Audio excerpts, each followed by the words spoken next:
Now we're going to transition to a few key points from the research. So our research into life cycle underwriting actually began as the methodology for a cost comparison study, converting total development costs into a property's full life cycle cost provided a level playing field for comparing new construction and acquisition rehab. And by the way, that study, although not the focus of this webinar, may be of interest to those of you whose affordable housing goals could be accomplished through either preservation or new construction approaches. So what we found in extremely brief is that after controlling for other factors, our cost comparison found that acquisition rehab cost around $56,000 less per unit than new construction. But that's really all I'm going to say about the cost comparison here, because it's not the focus of this webinar. If you do want to learn more about it, you can look for the research paper at www.nhc.org/lcycle, the same URL where we keep all of the papers and materials related to this. So the research I'll focus on now may answer some of your questions about the viability of life cycle underwriting. So first, let's look at our sample properties. What properties did we have data on? The findings I'll present here are based on a sample of 269 properties. Data came from 9 nonprofit developers and 2 low-income housing tax credit syndicators. And while the sample is not strictly random, we believe it may be reflective of multifamily affordable rental housing, particularly tax credit deals. The sample covers a fairly diverse span of the country. The properties are located in 35 states in the District of Columbia. The majority have some form of housing tax credit funding, either from a 9% or a 4% form of the credit. So we analyze the property's finances and expected long-term capital needs expenses to estimate their long-term viability. The results shown in the pie chart here suggest that 50-year viability may be more realistic than conventional wisdom might suggest. A combined 53% of properties, that's the blue and red wedges there, were financially and physically viable for a full 50 years using their existing replacement reserves plus access to cash flow and refinance proceeds. And I think that bears repeating. So that's just over half of the properties could be affordable for 50 years without additional public investment and without having to defer maintenance to do so. Amazingly, of those 53%, 7% of the properties could meet their expected capital needs and stay viable for 50 years on their reserves alone. But what about the green chunk there? What about the remaining 47% of the properties? What would it take for them to meet their capital needs over a 50-year life cycle? So we looked at the size of the initial replacement reserve and how much additional money would be needed for a property to last 50 years. One could also look at modifying the financial structure to allow larger ongoing deposits or other scenarios. But the properties in our sample that were not 50-year viable, they could achieve full life cycle viability by adding an average of about 4.3% in their total development costs. This translates to around $6,600 per unit in initial replacement reserves, not a particularly large sum of money for a pretty large impact on affordability. It's worth noting that the properties that were not viable for a 50-year span were also not viable by year 30. So simply looking at a shorter version of long-term affordability doesn't change much.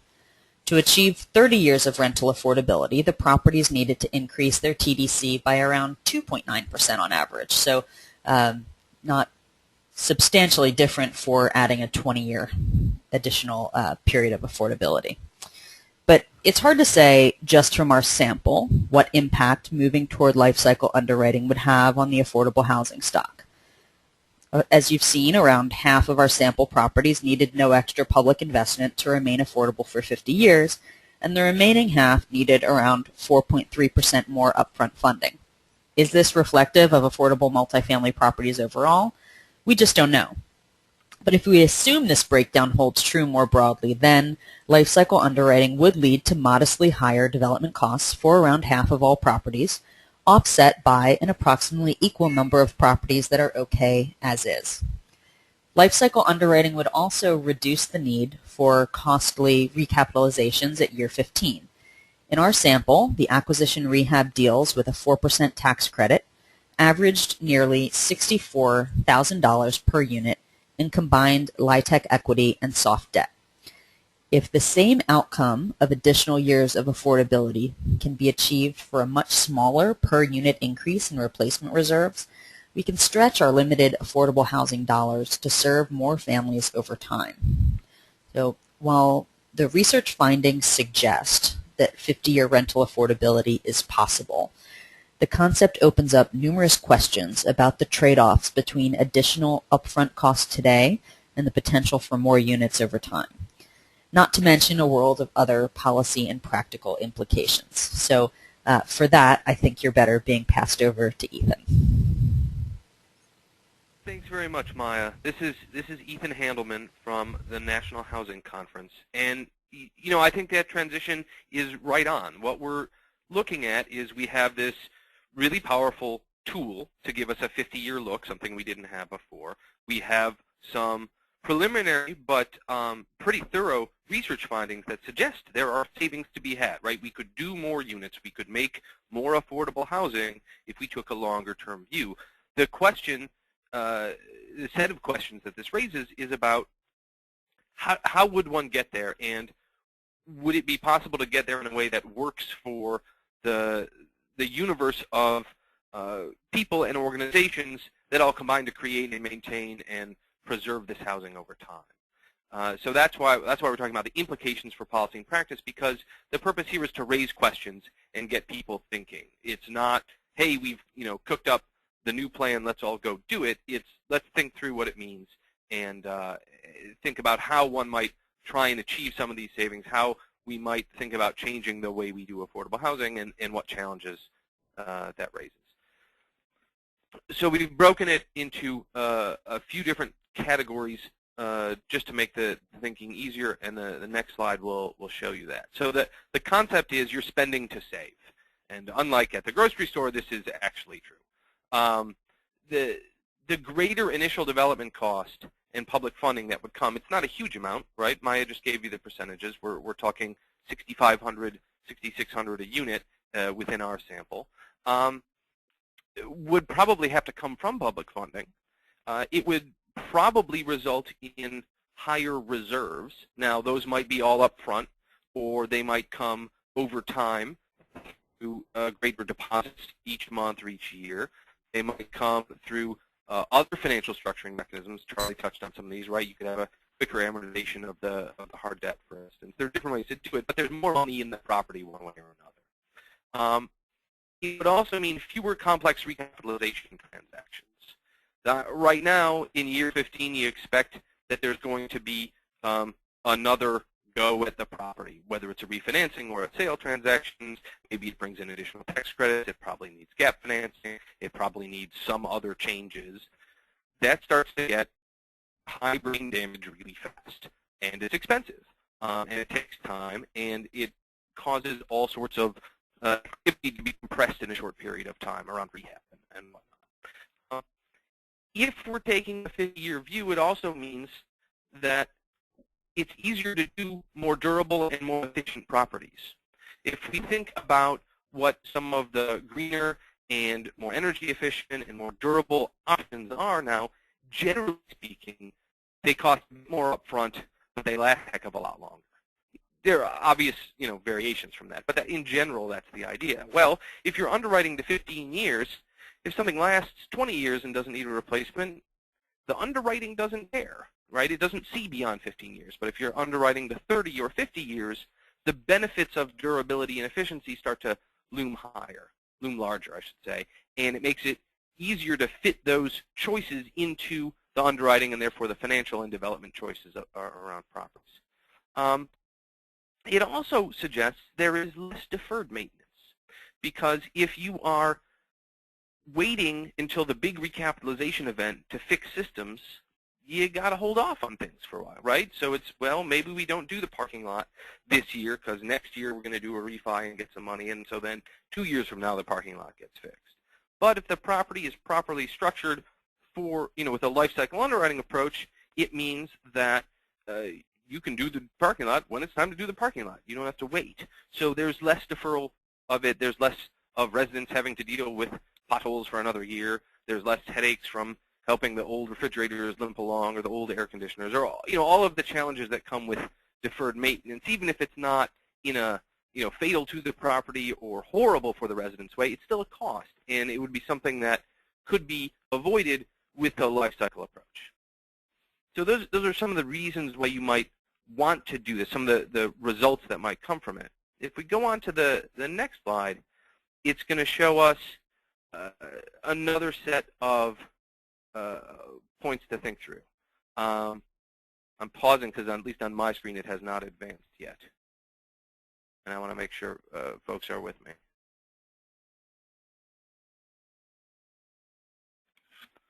There we go. So let's do a bit of the thought experiment of what would happen if we had a magic wand and said, let's change to life cycle underwriting for production of affordable housing, right? Assuming away for the moment, for the hypothetical purpose, that all of the implementation challenges go away, and we don't change the amount of resources devoted, right? Whatever money is going to affordable housing now continues to go into affordable housing, just does it through a life cycle approach. Well, there'd be an initial drop in production because we're talking about putting in more money up front in one way or another. It should also mean greater production over time because we're doing it more efficiently. We've talked about buying an additional 20 years with $6,600 a unit. That's pretty valuable if you start to add that up. And there is an interesting thought experiment in the paper I recommend to you. I will not put it on the screen because the numbers get smaller than would be easily viewable here, and it's not worth diving into that level of detail. But it does mean significantly greater production over time. It also probably means more frequent but less intensive rehab of the property, right? You're doing 1 or 2 things a year instead of 5 things all at once. It might potentially mean fewer historic properties. This would depend a lot on the details of implementation, but because historic properties require, in some sense, more expensive rehab and require just an additional layer of work to make sure that they meet the requirements for historic preservation, it might not interface as well with life cycle underwriting, although that's really more of an implementation question. But it is just something to flag as one thinks about how would production change. But if you're trying to maintain and preserve historic property, it has a larger cost, and if you go out 50 years, it starts to look a little higher. But again, remember, this is just a thought experiment. It's tied to keeping the resource level the same. If there truly was a transition, it might make sense to briefly increase the total amount of resources available to bridge the gap, right? So you don't have a drop in production. You keep production level while shifting to a more efficient overall life cycle underwriting approach. So again, I'm just going to pause and make sure that the webinar catches up here. There we go. So affordability is, in some sense, the reason we're doing all of this, right? This is about creating units. It's about getting people out from under bridges and giving them a stable home with all of the benefits that I presume all of us ascribe to affordable housing. So greater production, obviously a good thing. We're going to have more units, preferably in the places where there are jobs and people who need them, so that furthers the goal of affordability. Better sustainability of the properties also helps with affordability, not just with the durability aspect of it, but if a life cycle underwriting approach makes it easier to choose more energy efficient, more water efficient, otherwise more utility efficient development features, that's better for the tenants because they're carrying some of the cost of utilities, energy, water, other fuel sources. So that's a boon to affordability. It's essential when we're thinking through this, however, and Charlie touched on this a bit, that the rent levels plus the subsidy, right, the 2 main income streams to the property have to sustain the day-to-day, month-to-month, year-to-year operations plus the capital needs plus the debt service. That equation has to balance.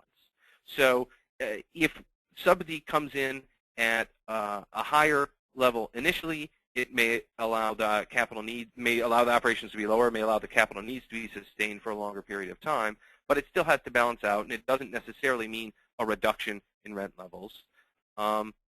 Similarly, we don't want to push underwriting to the point where it requires increases in rent levels, right? That it affects affordability in order to achieve the long term. It's a balance, and it's the same kind of balance that folks who do underwriting now on a 15-year or 20-year basis have to do. It's just you have to keep that in mind when you look to 50 years.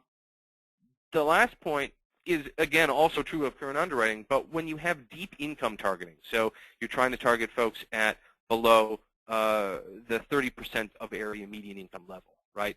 Or even lower, folks who do not have full-time employment in many areas or may not have prospects for increased income over time, people who need a lot of help combined with their housing.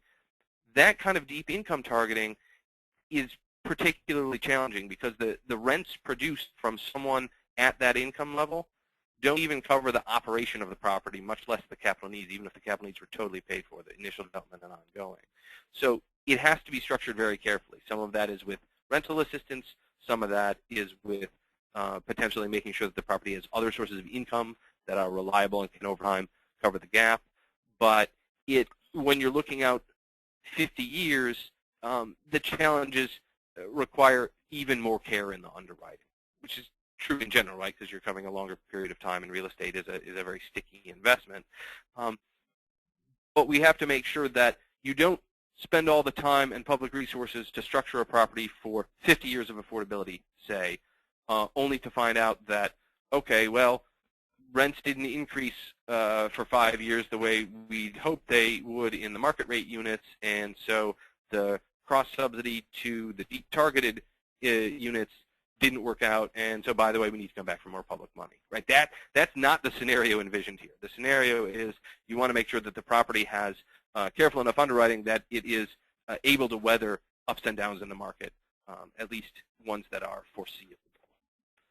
So those are just some thoughts on affordability. If we take the next step and start to think about what this would mean for asset management, right? So this isn't day-to-day property management. This is the ongoing observation and tweaking of the property, both in a financial way and an operational way, by those in the ownership structure. Think about the owner-operator, think about the syndicator and the investor, as well as the government, which performs an asset management function. What does that mean? And I think these are some of the most important challenges, and they're ones that we don't always think about because they come up once in a while instead of every day or every month.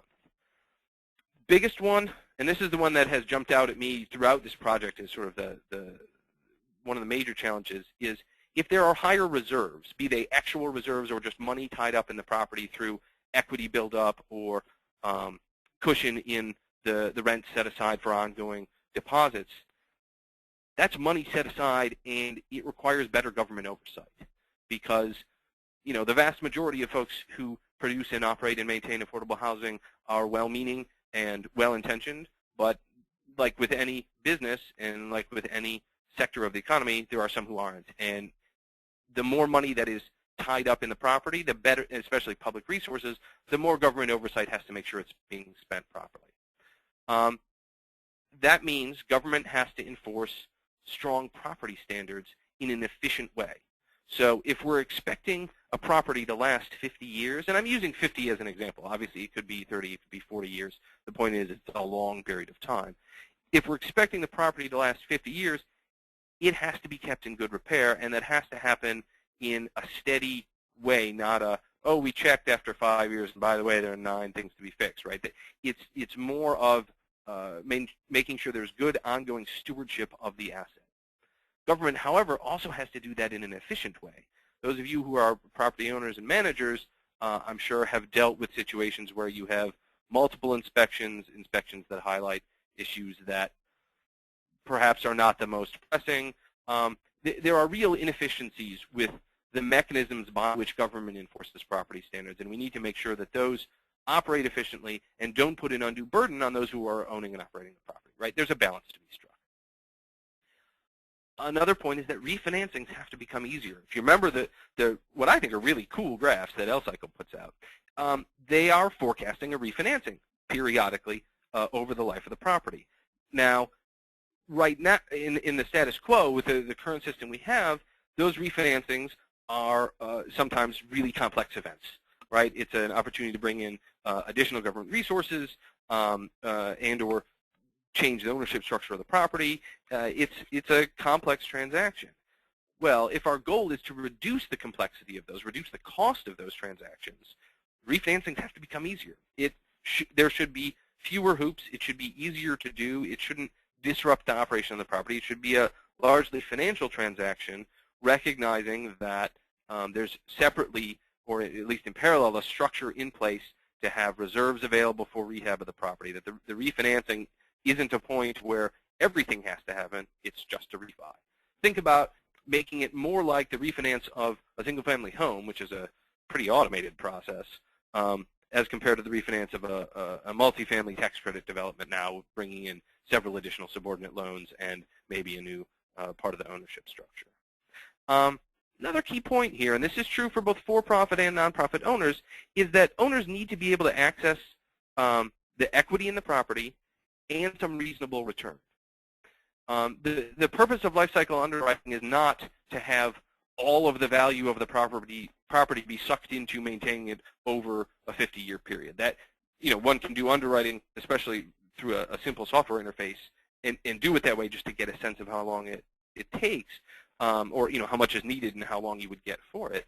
But in order to motivate anyone to run a business that owns and operates affordable housing, there needs to be built in to the structure a way for them to earn return over time, and also to be able to access the equity that's built up, some of the equity value. That has to be regulated, and this gets back to government oversight. But without that, it's going to be very hard to motivate skilled and knowledgeable people to do the work of creating homes for those who need them. Lastly, and this ties back to the very first point, high reserve balances. So think about a bank account where you put that extra $6,500 a unit at development, or into which the property is depositing money over time, saving it for that rainy day. That is a tempting target for all sorts of people involved in the oversight and operation of a property, right? Owners may look at that and go, okay, why is this money sitting here for 20 years? Because I know I'm going to need a roof in 20 years. We could be making that money work over, in the meantime. We could be putting it into other deals and generating more funds for affordability. We would be investing it, right? You don't want to let money sit. You want to use it. Similarly, government can look at it and say, wow, we have a budget shortfall. Let's sweep some of that money that we set aside for later affordability reasons because we have a challenge right now, and the now always trumps the later. All of those are tempting rationales for sweeping away the reserves that really were set aside for a purpose. So we want to avoid having a tempting target. We want to make sure there's good regulation and oversight in place to make sure that problems don't occur and reserves aren't lost over time. Just recognizing that whether you're inside of government or in the private sector, it's very hard to make promises that last 50 years or even 20 years, just because the world changes a lot. So these are all challenges of asset management. It's our sense that many of these can be overcome, but it's part of the reason we're suggesting we have a conversation about this, and that's why we wanted to put out a policy paper along with the research, along with the software tool, to get people thinking about what you would do, how you would structure, what it means to structure properties for a 50-year life cycle. So I'm going to pause again and make sure that the slide catches up with my mouth, which tends to run too fast.